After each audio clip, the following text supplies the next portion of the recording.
projek POP manfaat warga sekolah nikmati akses internet lebih laju. Assalamualaikum dan salam Malaysia Madani. Anda bersama saya Miza Yusni Muhammad dalam berita tengah hari.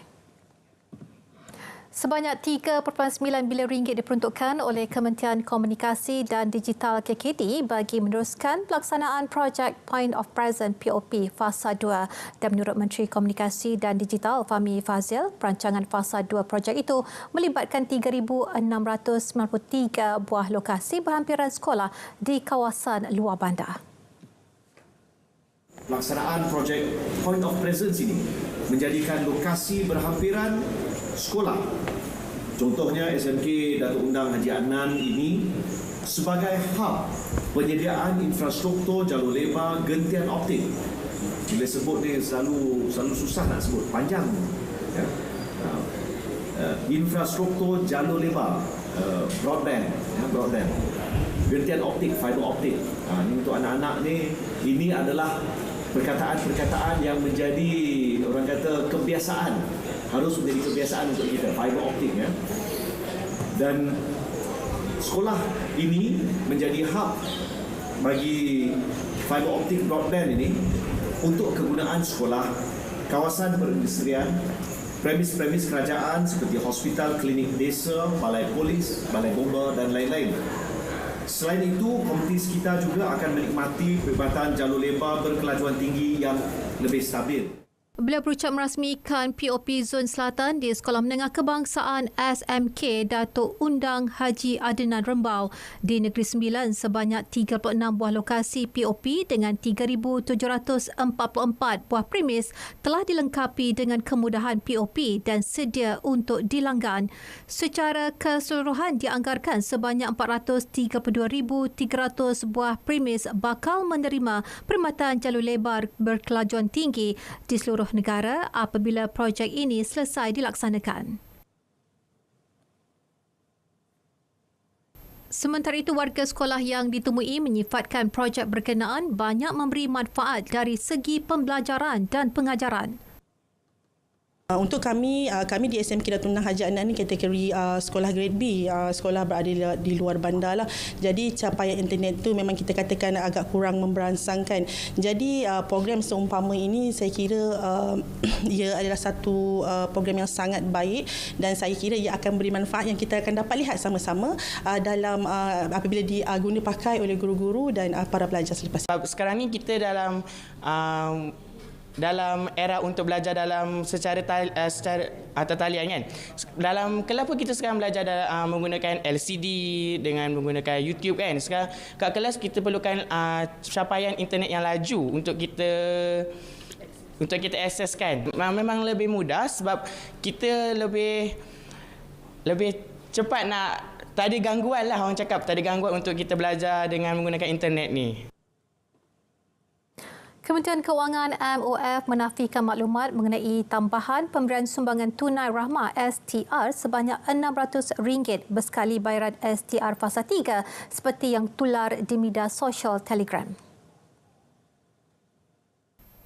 MOF menerusi hantaran di Facebook menjelaskan STR Fasa 3 sudah disalurkan pada 26 Jun lalu.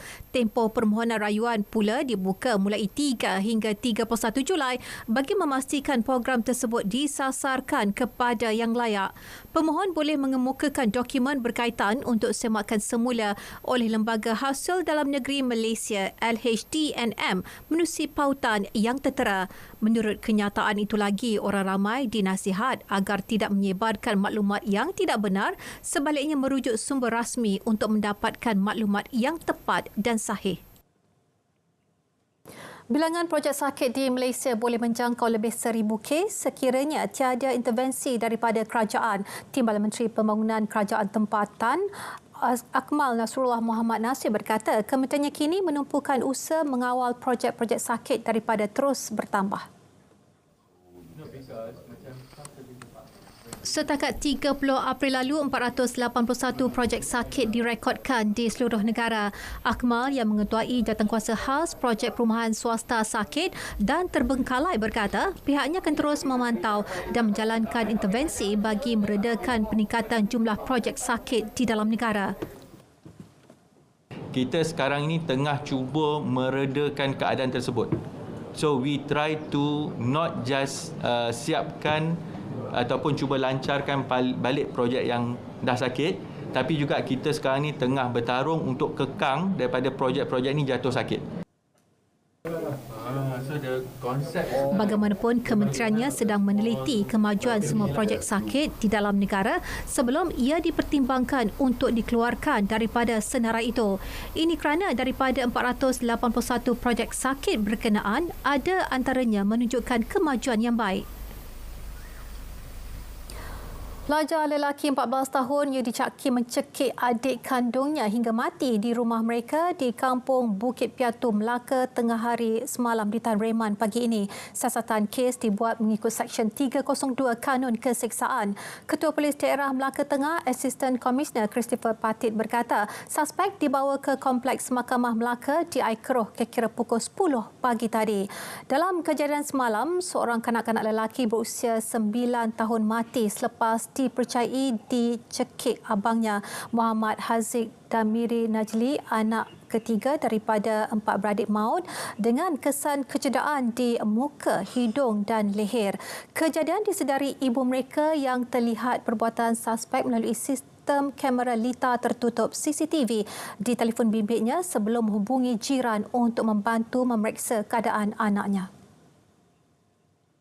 Operasi mencari dan menyelamat SAR Puteri Nur Fatin Karim 14 tahun dan Muhammad Fikri Saliman 24 tahun yang masih hilang dalam kejadian kepala air di Jeram Air Putih, Kampung Air Putih disambung pukul 9 pagi tadi. Ketua Zon 2 Jabatan Bomba dan Penyelamat Malaysia JBPM Terengganu Azman Alias berkata operasi masih tertumpu di sektor A dan B dengan kawasan pencarian diperluaskan. Air Putih pada hari ini kita teruskan dengan keanggotaan seramai 280 anggota penyelamat pelbagai agensi diketuai oleh Jabatan Bomba dan Penyelamat Malaysia, dibantu oleh PDRF, PGA dan APM dan orang awam.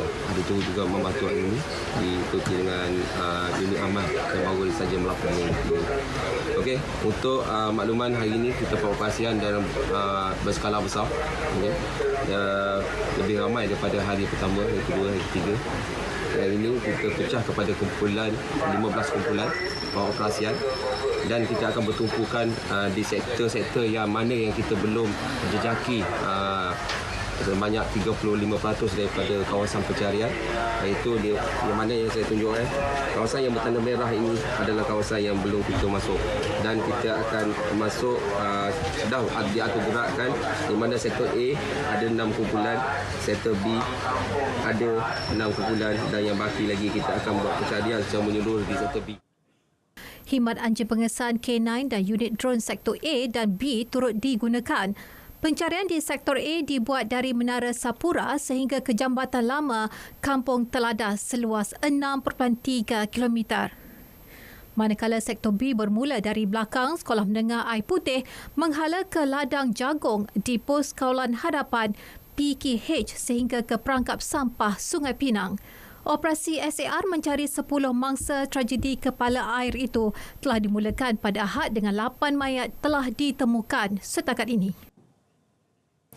Di Batangkali Selangor, operasi SAR kanak-kanak lelaki berusia 7 tahun yang dikhawatiri lemas lepas terjatuh ke dalam sungai Batangkali berhampiran Desa Alam Ria semalam disambung pagi ini.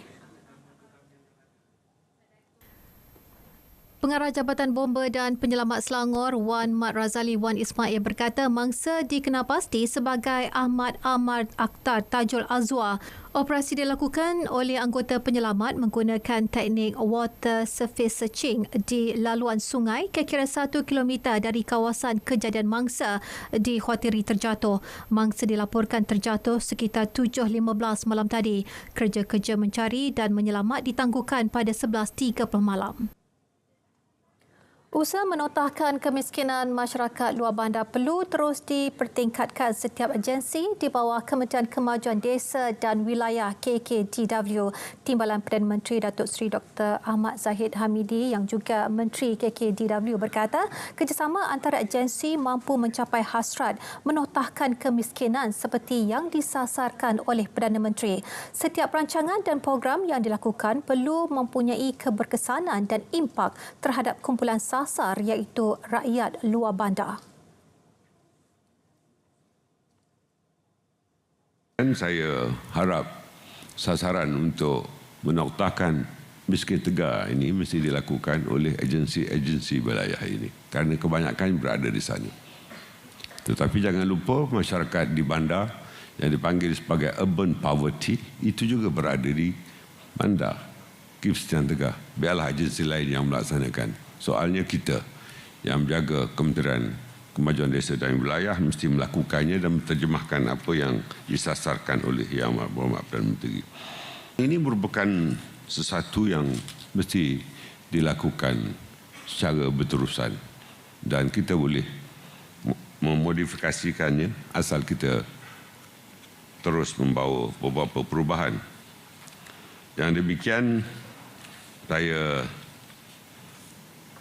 ingin mengucapkan tahniah.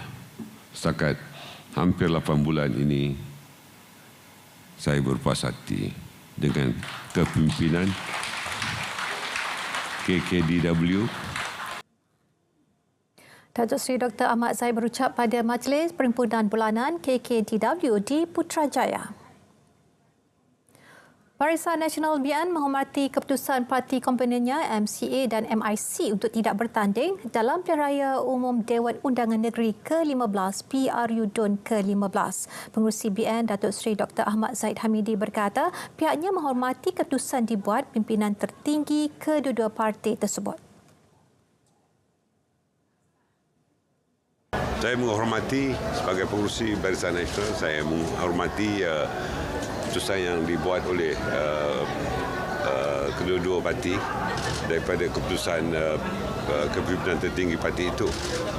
Namun kita akan memperbincangkan pada 10 Julai nanti dalam mesyuarat Dewan Tertinggi Barisan Nasional. Dan kita sebenarnya telah menetapkan bahawa MC dan MIC ada kursi, ya, telah menetapkan. Tetapi kalau itu yang mereka putuskan, kita akan perbincangkan. Ya. Yang penting Barisan Nasional sebagai komponen penting dan strategik dalam unity government ini akan tetap terus bersama untuk menghadapi pilihan raya 6 negeri yang akan diadakan pada 12 bulan Ogos nanti. Jelasnya, kedua-dua parti itu juga akan turut turun padam membantu jentera parti berkempen. Beliau ditemui selepas menghadiri Perhimpunan Bulanan Kementerian Kemajuan Desa dan Wilayah di Putrajaya. Rangkuman berita utama.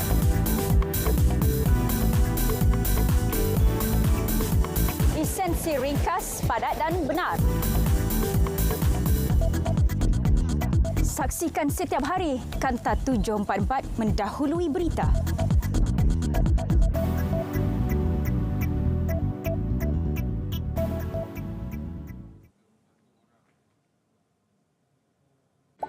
Vaksin di bawah program imunisasi kebangsaan diberikan kepada semua kanak-kanak yang berumur di bawah 2 tahun.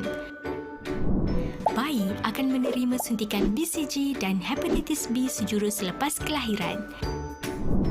Vaksin 6 serangkai diberikan pada umur 2, 3 dan 5 bulan. Vaksin pneumokokal pada umur 4 dan ke-6 bulan. Vaksin MMR diberikan pada umur 9 dan 12 bulan. Vaksin pneumokokal dos penggalak diberikan pada umur 15 bulan. Vaksin 6 serangkai dos penggalak diberikan pada umur 18 bulan. Jalani tanggungjawab anda sebagai ibu bapa bersama lindungi vaksin berkesan.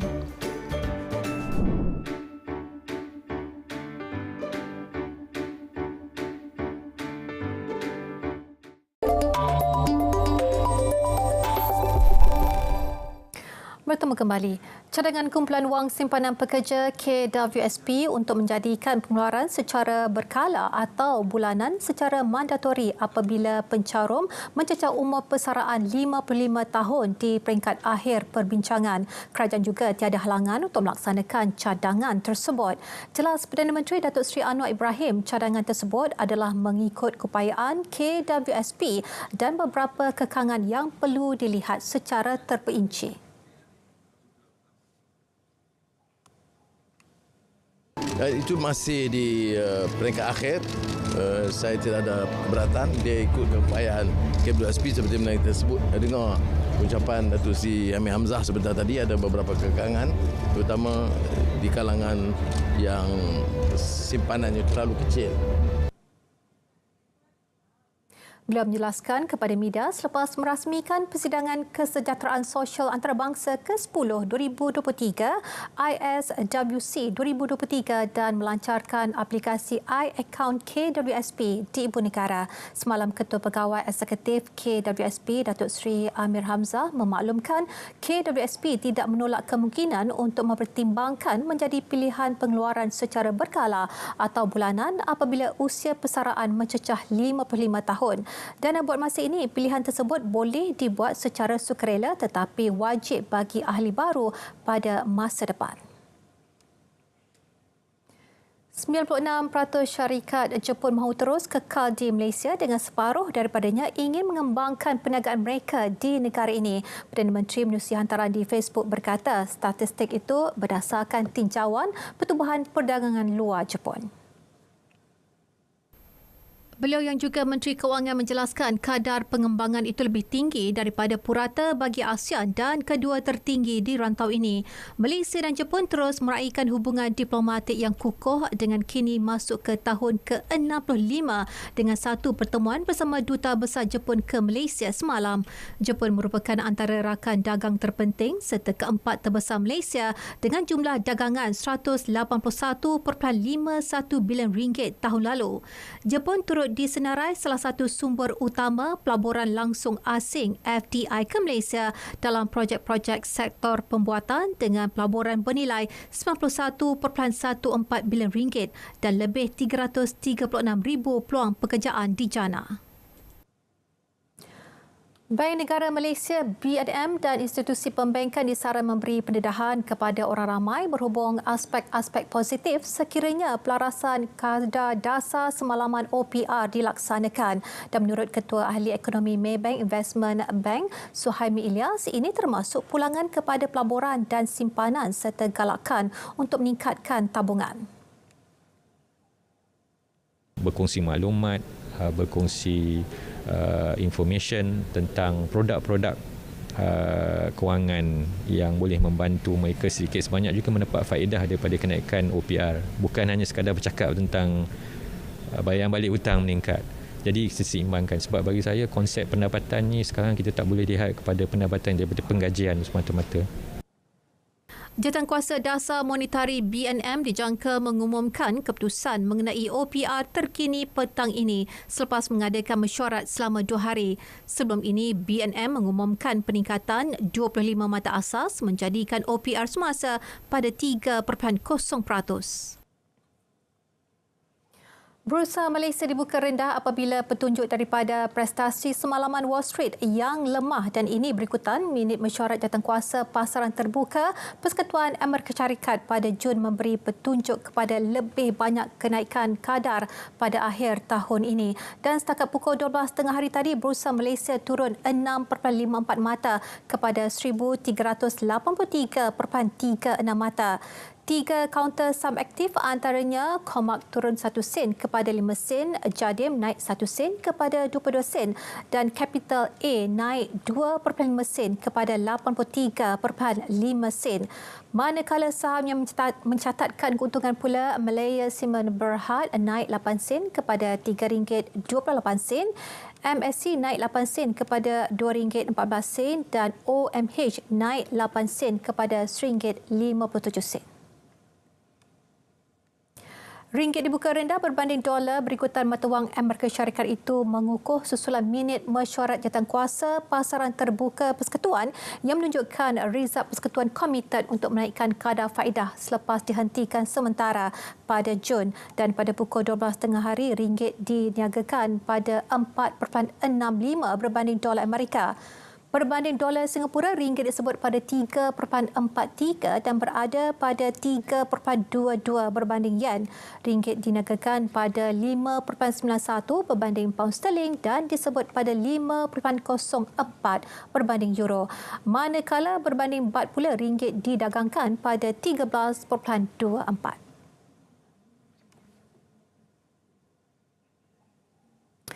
Malaysia sedia kongsi pengalaman dan kepakaran dalam sektor peladangan kelapa sawit kepada negara luar yang berminat. Kerjasama seumpama ini akan membuka pasaran lebih luas bagi Malaysia dan memanfaatkan industri sawit negara. Laporan Tun Julia Muhammad Tahir dari Kenya.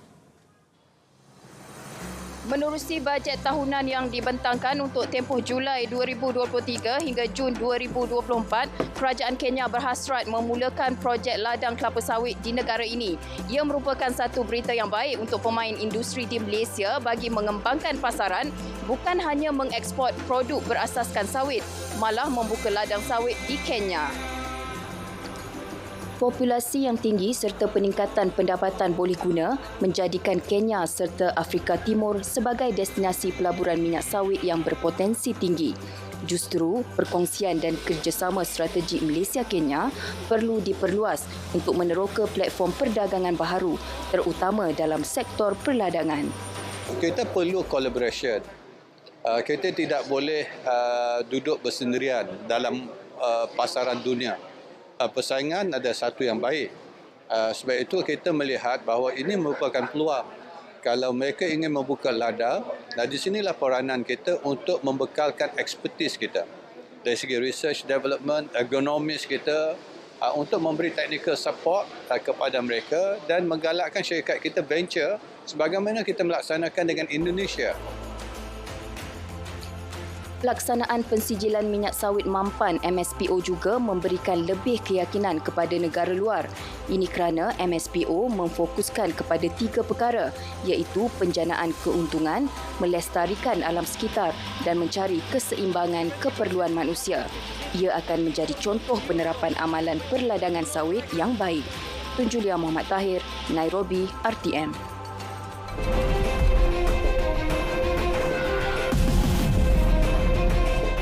Minggu ini bakal menyaksikan suhu global paling panas pernah direkodkan, dan menurut data daripada Pusat Ramalan Alam Sekitar Kebangsaan NCEP Amerika Syarikat, Selasa adalah hari paling panas di bumi sejak 1979 dengan purata suhu global mencecah 62.92 darjah Fahrenheit. Pakar menjelaskan bahawa rekod haba itu didorong oleh beberapa faktor. Ia termasuk pemanasan global, kembalinya corak El Nino dan permulaan musim panas di hemisfera utara. Kira-kira 46.6 juta orang, iaitu sekitar 14% daripada penduduk Amerika yang tinggal di selatan, barat dan barat tengah Amerika dijangka terjejas akibat cuaca panas. Afrika Utara telah menyaksikan suhu menghampiri 50 darjah Celsius. Akhir bulan lalu, hospital di Uttar Pradesh di utara India dipenuhi dengan pesakit yang jatuh sakit akibat panas terik ketika suhu meningkat hampir 45 darjah Celsius. Semalam, Pusat Meteorologi China memperbarui amaran kuning untuk suhu tinggi ketika gelombang haba terus melanda di beberapa kawasan di negara itu. Sekurang-kurangnya 16 maut dalam perkampungan setinggan berhampiran Boksburg di Timur Johannesburg dipecahai akibat kebocoran gas. Laporan awal mendapati kematian mangsa berpunca daripada kebocoran gas silinder yang ditemui dalam salah sebuah rumah berkenaan. Pengerusi wilayah untuk Gauteng, Afrika Selatan, Khululeko Dungga berkata siasatan sedang dijalankan untuk menentukan jenis gas yang terlibat. Media Afrika Selatan melaporkan kebocoran gas itu mungkin ada kaitan dengan aktiviti perlombongan haram. Pihak polis menerima panggilan mengenai kejadian kira-kira pukul 8 malam Rabu. Wanita dan kanak-kanak adalah antara yang maut, manakala 2 mangsa lagi dibawa ke hospital. Disember lalu, Boksburg menjadi lokasi letupan lori tangki gas yang mengorbankan 10 orang, mencederakan sekurang-kurangnya 60 yang lain. Amerika Syarikat memberi kelulusan kepada pengeluar kereta berpangkalan di California, Alif Aeronautic, untuk memulakan ujian kereta terbang elektrik keluarannya. Model A telah menerima pensijilan kelayakan udara khas daripada Pentadbiran Penerbangan Persekutuan FAA untuk diuji di jalan raya dan juga di udara. Bagaimanapun memandangkan keupayaan model A belum diuji sepenuhnya, pensijilan FAA menghadkan lokasi dan tujuan ia dibenarkan terbang. Ketua Pegawai Eksekutif Alif Jim Duchovny berkata kereta terbang itu boleh berlepas secara menegak atau mendatar dan boleh membawa sehingga 2 orang pada satu masa. Ia dijangka mempunyai jarak jalan raya sehingga 322 km dan jarak terbang 177 km. Kenderaan yang berharga kira-kira $300,000 seunit itu telah mendapat 440 tempahan setakat ini.